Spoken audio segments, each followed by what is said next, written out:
Sud Radio, faut que ça change. Anthony Martin-Smith. Un peu plus de 20h30 sur Sud Radio. Merci d'être toujours aussi nombreuses et nombreux à nous écouter.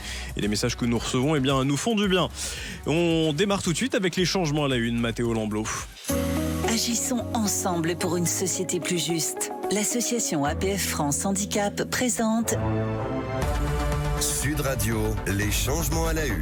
Le samedi 1er mars 2025, les changements à la une. Mathéo Lamblot, ça s'agite du côté de Matignon. Le 11 février dernier, la ministre déléguée aux personnes en situation de handicap, Charlotte Parmentier-Lecocq, a annoncé la nécessité d'accélérer sur la question de l'accessibilité. Un comité interministériel se réunira le 6 mars prochain. La ministre a précisé que la préoccupation du handicap pour le gouvernement a été clairement réaffirmée par le Premier ministre. Pour rappel, les fauteuils roulants seront remboursés à partir du 1er décembre. Les conférences de l'accessibilité, du tourisme et des mobilités inclusives, suivies des trophées de l'accessibilité, se tiendront le 3 avril à Issy-les-Moulineaux. Les inscriptions sont d'ores et déjà ouvertes jusqu'au 21 mars sur le site internet 3avril.org. Les changements à la une avec Mathéo Lamblot. Agissons ensemble pour une société plus juste. L'association APF France Handicap vous a présenté Sud Radio, les changements à la une. Les changements à la une à retrouver chaque semaine sur Sud Radio. Dans Sud Radio, faut que ça change. Alors, autour de la table, il y a Virginie Dubost qui est encore là, fidèle au poste. Bonjour Virginie. Bonsoir. Bonsoir, oui même. Nous avons Jean-Luc Vuillet-Ménaud, c'est ça ? Oui, j'ai réussi à y lire. Bonjour. Vous êtes donc cofondateur de l'école et association Handi-Chien, assez connue. Nous avons également Michel Rossetti, président de la Fédération française des chiens guides pour aveugles. Bonjour Michel. Ah, on vous entend pas Michel. C'est mieux, ça y est, on vous entend. Voilà. Bonjour Michel, vous allez bien ? C'est la distance, toujours des problèmes. Ouais. Et Arthur Oumoit. Bonjour Arthur. Bonjour. Arthur, Michel, évidemment, on se connaît bien. Je suis ravi de vous avoir, messieurs et madame, puisque aujourd'hui, on va faire une émission spéciale sur nos toutous favoris qui apportent beaucoup de bonheur déjà quand on en a dans sa vie, mais surtout une assistance et une aide à l'autonomisation des personnes en situation de handicap considérable. Arthur, je vais commencer avec toi. On se tutoie parce qu'on se connaît très bien. Avec plaisir. Tu et aussi vice-président du Conseil national consultatif des personnes handicapées. Mais c'est pas pour ça qu'on t'a invité, c'est parce que en 2018, tu as été repoussé d'un Monoprix à Marseille, Manu Militari. Et il y a eu un jugement en première instance qui a condamné le gérant du Monoprix qui t'avait repoussé. Pour l'instant, je le rappelle, il est présumé innocent puisqu'il a fait appel de la décision. Qu'est-ce qui s'est exactement passé ce jour-là ? Le jour du jugement, tu veux dire, ou bien le jour de l'expulsion ? Le jour de l'expulsion et puis le jour du jugement, si tu veux nous en parler, évidemment. Alors, le jour de l'expulsion, d'abord, moi je venais d'arriver à Marseille depuis Lille, où je résidais avec mon colocataire de l'époque. Le matin même, un Uber nous avait pas pris et on avait failli louper notre Ouigo. Ensuite, un musée marseillais nous avait refusé l'entrée alors que tous ces refus sont bien illégaux. Et là, cerise sur le gâteau, on arrive le soir pour aller prendre un petit apéro dans un magasin Monoprix en l'occurrence, avant de rentrer chez la personne qui nous hébergeait sur Marseille. Et là, on se voit refuser un refus catégorique, nous expliquant que les chiens c'était interdit, que d'ailleurs c'était noté à l'entrée, que c'était n'importe quoi, pour les questions d'hygiène, on ne veut pas. Bref, tous des argumentaires qui peuvent être compréhensibles pour les chiens lambda, les chiens de compagnie. Or, pour le cas d'un chien d'assistance, à savoir là, en l'occurrence, un chien guide, j'ai essayé de lui expliquer le besoin que j'avais. J'ai essayé de lui montrer aussi le dépliant de l'Association nationale des maîtres de chiens guides, des cartes de maîtres de chiens guides et de chiens guides éduqués. Mais alors que ce monsieur n'était visiblement pas malvoyant, il a refusé de les voir. Et vas-y, je t'en prie. Non, vas-y, Et du coup, il s'en est suivi. Moi, je suis resté assez ferme sur mes positions parce que j'étais bien au courant de mes droits. Mais il s'en est suivi que lui s'est aussi quelque part arc-bouté sur sa position. Oui, il s'est entêté et il s'en est pris au chien alors il l'avait même détaché. La vidéo qui a malheureusement buzzé, fait énormément de bruit sur les réseaux sociaux à l'époque, il nous semble qu'il avait détaché ton chien. D'abord, ils ont essayé avec le vigile de me reculer, ce qu'ils n'ont pas pu faire parce que j'ai ravancé d'autant de pas. Et c'est là que le gérant du magasin a demandé de sortir le chien. Donc, en fait, ils ont retiré le collier tout entier du chien. La laisse était attachée à mon passant de ceinture. Ouais. Et ils ont pris... alors que visiblement, ils n'avaient pas vu que c'était un chien guide. En tout cas, c'est ce qu'ils disent pendant le procès, que le chien n'avait même pas de harnais. Or, quand même, le vigile a saisi par l'étrier, qui est en fait la barre en aluminium qui va entre le harnais de mon chien et ma main pour me guider. Donc, on ne sait pas bien ce qu'ils veulent voir ou ne pas voir, mais en tout cas, le chien a été repoussé ensuite vers la sortie via cet étrier. Et moi, j'ai utilisé le restant visuel assez faible sur la périphérie qui me servait pour à peu près localiser la tâche du monsieur avec mon chien dans les rayons blancs et suivre à peu près cette direction-là. Jusqu'au moment où le dirigeant du magasin a jugé tout à fait bon de mettre un coup d'épaule à une personne en situation de handicap. Avec tout ce que tu nous racontes là, est-ce que les faits de violence ont été retenus en première instance ou pas ? Ce qui ne veut pas dire que ce sera retenu en appel, mais... Les faits de violence aggravée sur personnes vulnérables ont de mémoire été retenus, ainsi que la discrimination, puisque pour la première fois, et on va voir si ça va être confirmé en appel, mais pour la première fois, le fait de refuser un chien guide, mais donc de refuser la personne qui l'accompagne, puisque les deux sont indissociables l'un de l'autre. C'est comme si on me disait vous pouvez rentrer mais pas avec vos yeux, merci monsieur, au revoir. Donc c'est pas possible et cet acte-là a bien été reconnu comme une discrimination à part entière contre la personne qui est bénéficiaire du chien guide, puisque son outil d'assistance pour compenser le handicap n'est pas accepté. Donc la personne handicapée qui en a besoin de ce chien guide n'est pas acceptée. C'est bien là un acte de discrimination. Et c'est ça qui était vraiment historique et intéressant, c'est que pour la première fois, cette jurisprudence a été reconnue comme un acte de discrimination notoire. Bon, allez, vous bougez pas, messieurs, et puis Madame Virginie. Nous revenons juste après ça sur Sud Radio. Merci. Sud Radio, faut que ça change. Anthony Martin-Smith. De retour sur Sud Radio. Merci d'être encore là à l'écoute. Autour de la table, Virginie Dubos, notre chroniqueuse. On est ravis de vous avoir. Merci. Avec plaisir. Jean-Luc Vumeno, vous êtes cofondateur de l'association École Handi Chien. On a aussi Michel Rossetti, je le disais en première partie d'émission, président de la Fédération française des chiens guides d'aveugles. Et puis Arthur Aumoite qui, en première partie d'émission, nous expliquait cette histoire folle, invraisemblable qui vous était arrivé en 2018 dans un Monoprix à Marseille. Depuis, Monoprix a quand même changé un peu sa politique. Du moins, c'est ce qu'ils le disent, effectivement, que depuis, mais uniquement depuis, le personnel a été formé. Maintenant, quand je peux aller chez Monoprix, je suis alors pas refusé manu militari, mais on a un peu l'impression d'avoir un contrôle de police en face de nous, avec des personnes qui ont des postures assez péremptoires, assez peu aimables. Mais en tout cas, oui, du moins, on sent qu'il y a eu quand même un avant et un après. Bon, et ils ont été relaxés, hein, a priori, en première instance. En première instance, oui. Le procureur a demandé que du coup l'appel soit fait aussi sur la relaxe de Monoprix. Et malheureusement, ces situations, moi c'est un cas particulier parce qu'on est allé aussi loin avec en plus une vidéo, etc. Mais c'est malheureusement des situations quotidiennes de beaucoup de maîtres de chiens guides et d'assistance. Quand est-ce qu'est votre prochaine audience ? Eh bien, normalement, il y a à peu près... Donc, pour l'instant, on n'a pas été contacté par la cour d'appel de Aix-en-Provence. D'accord. Mais environ, mes avocats m'ont dit qu'il fallait à peu près compter un délai de 2 ans, 2 ans et demi. Michel Rossetti. On sera peut-être à 10 ans de procédure. Michel Rossetti, je le disais, toi aussi, hein, on va tous se tutoyer, c'est dire n'importe quoi cette émission. Tu es président de la Fédération française des chiens guides d'aveugles. Des cas comme ça, on t'en remonte tous les jours. Alors peut-être pas aussi violente, je l'espère, mais on t'en remonte tous les jours.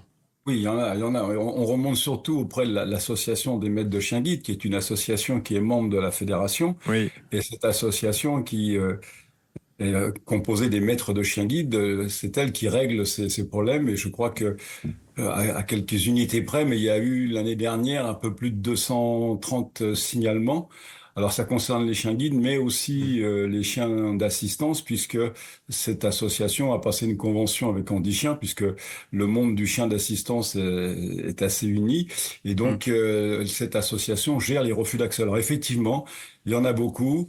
Tous ne sont pas de la même nature que celui d'Arthur, et eux, fort heureusement. Mais malheureusement, nous, on considère que chaque fois qu'il y a entrave au libre accès, eh bien, c'est une discrimination qui intervient. Et nous espérons fortement que le procès qu'a entamé Arthur portera vraiment la jurisprudence pour qu'ensuite on puisse s'appuyer dessus pour faire valoir nos droits. C'est vrai ça, Jean-Luc Vumeno. Vous, avec Handi Chien, j'ai quand même le sentiment, et pour beaucoup, qu'on parle beaucoup des chiens guides, mais très peu finalement de vos chiens.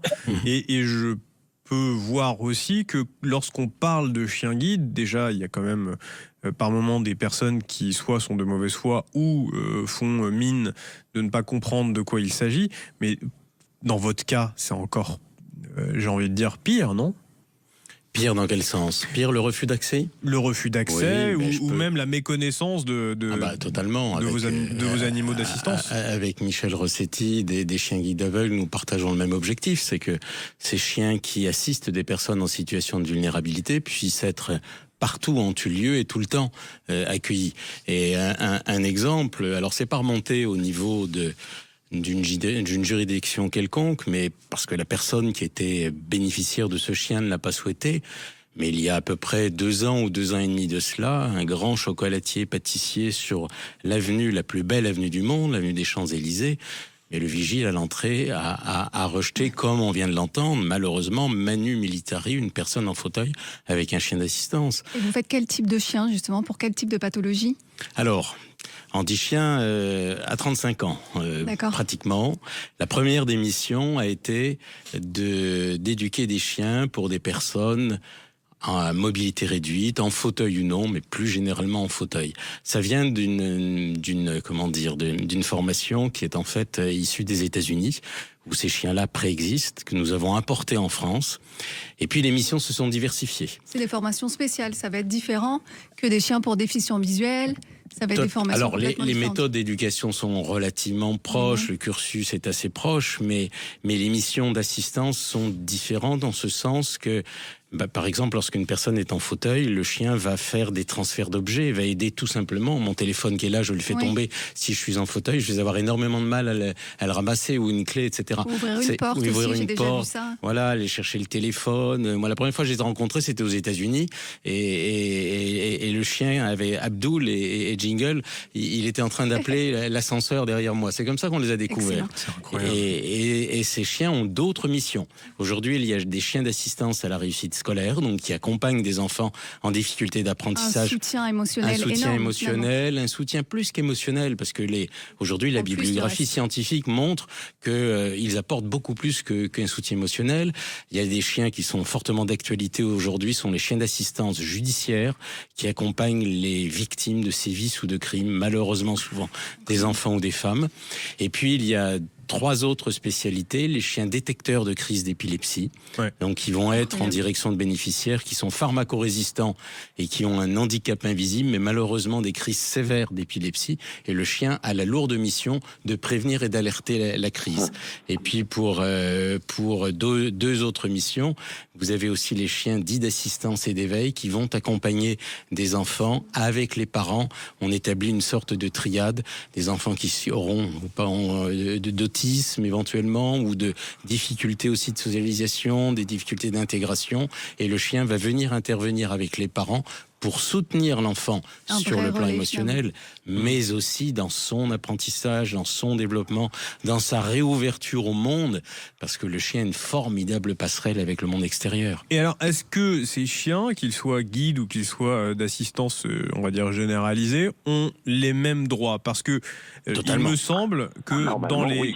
dans les compagnies aériennes, l'application de ces droits-là est assez laissée au bon vouloir de chacune d'entre elles. Alors il y a des directives, c'est l'Organisation internationale des voyages aériens qui les fixe, mais que ce soit un chien guide d'aveugle ou un chien d'assistance, ils sont partout et en tout lieu, ils ont le même statut et les mêmes difficultés, mais aussi, lorsque tout se passe bien, les mêmes avantages. Il est hors de question qu'un bénéficiaire d'un chien d'assistance ne puisse pas être accompagné par son chien. Et moi, j'y suis particulièrement... C'est pas un choix. C'est pas un choix, évidemment. Et moi, je suis peut-être... Alors, évidemment, les formes de fragilité, de vulnérabilité sont diverses. Mais lorsque l'on sait que des enfants qui ont un chien d'assistance sont quelquefois refusés dans un établissement d'enseignement, je suis juste révolté.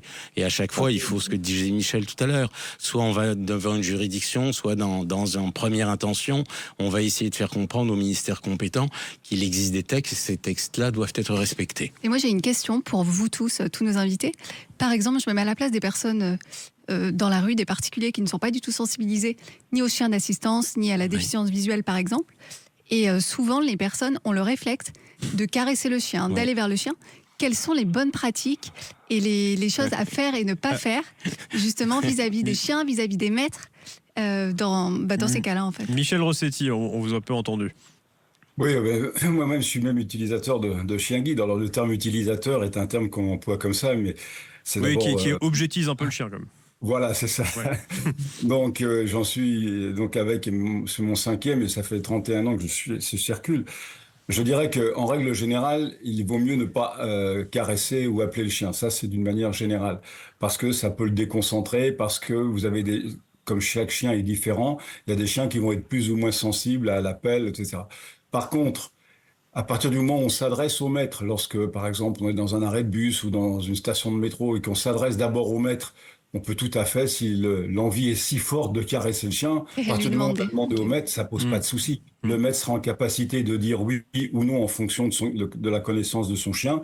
Et puis voilà. Mais par principe, non, on laisse le chien parce que il y a un terme, c'est il travaille. Voilà. Donc il est pas en souffrance. Et on ne lui donne pas à manger. Voilà. Donc il peut effectivement, en étant déconcentré, mettre la personne en difficulté. Vous dites il travaille, mais est-ce que pour lui c'est une perception comme telle ou est-ce que c'est un jeu ? Non, je pense que durant toute l'éducation du chien, comme le rappelait Jean-Luc, on a des points communs. C'est un chien, on apprend son métier par le jeu. Ouais. Excessivement par le jeu. Donc il s'amuse le chien quand il travaille, quand il guide une personne ou quand il assiste. Après je suis pas dans sa tête, mais vous entendez quand même par moments les critiques qu'il peut y avoir à l'encontre des maîtres de chiens guides qui exploitent les animaux. Non, mais on entend bien aussi ces critiques et on sait que depuis Jean-Luc faisait référence à 35 ans d'Handichien. Les chiens guides, c'est plus de 70 ans en France. S'il y avait eu de la maltraitance avec les chiens au travail, ça se saurait. Maintenant, c'est vrai qu'aujourd'hui, le bien-être animal est certainement bien plus présent qu'avant. Mais tous nos chiens sont éduqués sous la forme de jeu, sous la forme... On ne contraint pas un chien. Ouais. C'est pas possible. Ça met combien de temps un chien de guide de compagnie est souvent un chien de solitude parce qu'en général, dans beaucoup de cas, ils sont laissés à eux-mêmes pendant la journée de travail, mais des propriétaires, et ils rentrent le soir et ils se voient que quelques heures. Alors que là, finalement, on est tout à fait dans autre chose, on est dans un binôme interdépendant. Nous, on a besoin d'eux pour se déplacer ou pour ramasser des objets, comme disait Jean-Luc, etc. Et eux ont besoin de nous pour avoir un lien social, pour se balader régulièrement. Et c'est des chiens qui ont une activité intellectuelle, physique, qui est beaucoup plus importante que d'autres chiens de compagnie, mais moi j'appelle de solitude, qui pour beaucoup s'embêtent et un peu regardent le plafond le reste de la journée. Ça met combien de temps ? Ça met combien de temps et ça coûte combien de former un chien guide ou un chien d'assistance ? Est-ce qu'on est sur les mêmes ordres de grandeur ? Alors sur le chien d'assistance, c'est environ, mais les cursus sont à peu près équivalents, 24 mois au total. Les chiens sont remis totalement gratuitement aux bénéficiaires. Ouais. Et le coût aujourd'hui d'un chien d'assistance est de l'ordre de 18 000 €. Et pour revenir sur ce qui vient d'être dit, il faut savoir que le chien a une éthologie très particulière et qu'il a besoin d'un référent humain. Et je partage assez la différence entre un chien qui est laissé seul dans un appartement et celui qui va avoir l'extrême avantage de vivre 24 heures sur 24 avec son maître. Ouais, donc ça, c'est bénéficiaire. Un jeu, quand même, hein. Le seul point, et pour ma part, moi j'y suis toujours très sensible, la notion du bien-être des chiens qui sont remis est une condition sine qua non. Le chien n'est pas, entre guillemets, au travail 24 heures sur 24. Il faut qu'il puisse aussi vvivre, je dirais, sa vie de chien, des moments de détente, des moments de jeu. Et pour l'autre point, c'était caresser ou non. Alors, le chien guide, je pense, et Michel ne va sûrement pas me démentir, et doit être très fixé sur sa mission. Le chien d'assistance, lui, la notion de la caresse, c'est aussi sous réserve de l'autorisation du bénéficiaire, mais c'est aussi un lien vers l'extérieur. C'est-à-dire que quand on voit un gamin qui est lourdement handicapé et il a un chien d'assistance, eh bien, on passe souvent par le chien, malheureusement, pour entrer en contact. Exactement. Et en fait, c'est un peu lorsqu'on voit une personne en situation de handicap, on a tendance à s'adresser à la personne qui l'accompagne et non pas à elle directement. Et bien là, c'est souvent ce qui se passe avec le chien. Les personnes vont directement vers le chien. Et autre question... Ça, je vous rassure, les gens, des fois, parlent plus facilement au chien qu'à la personne. Oui, voilà, c'est vrai. Ça, c'est encore un autre sujet. Mais c'est aussi un avantage que l'on peut avoir, parce que c'est un moyen de contact aussi. Parce qu'à partir du moment où je sens une personne qui s'adresse à mon chien, bah, je peux m'embrayer. Je dis, vous savez, je suis pas sûr qu'il va vous répondre, mais il est bien content. Voilà.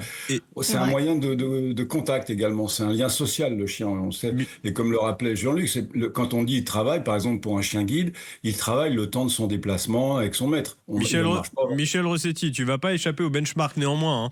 Hein. C'est combien un chien guide chez toi? Alors, chez moi, on est un peu plus cher.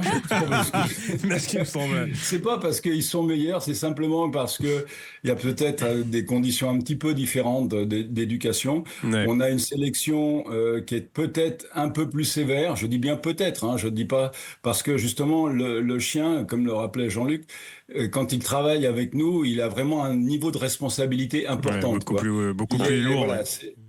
C'est lui qui prend des initiatives. Ouais. Il est bon, voilà. Donc c'est ce qui dénote un petit peu le temps d'éducation, mais on reste à peu près sur les mêmes ordres de grandeur.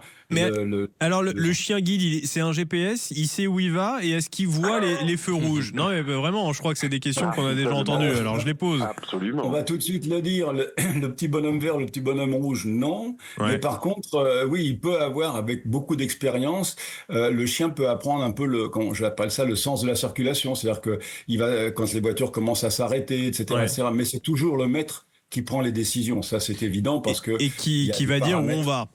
Voilà. Alors après, en termes de GPS, il y a des chiens qui sont un très bon sens d'orientation. On fait un parcours avec, ils sont capables de ce qu'on appelle restituer. Vous allez chez quelqu'un, il vous ramène dans l'autre sens. D'autres seront beaucoup moins performants. Voilà.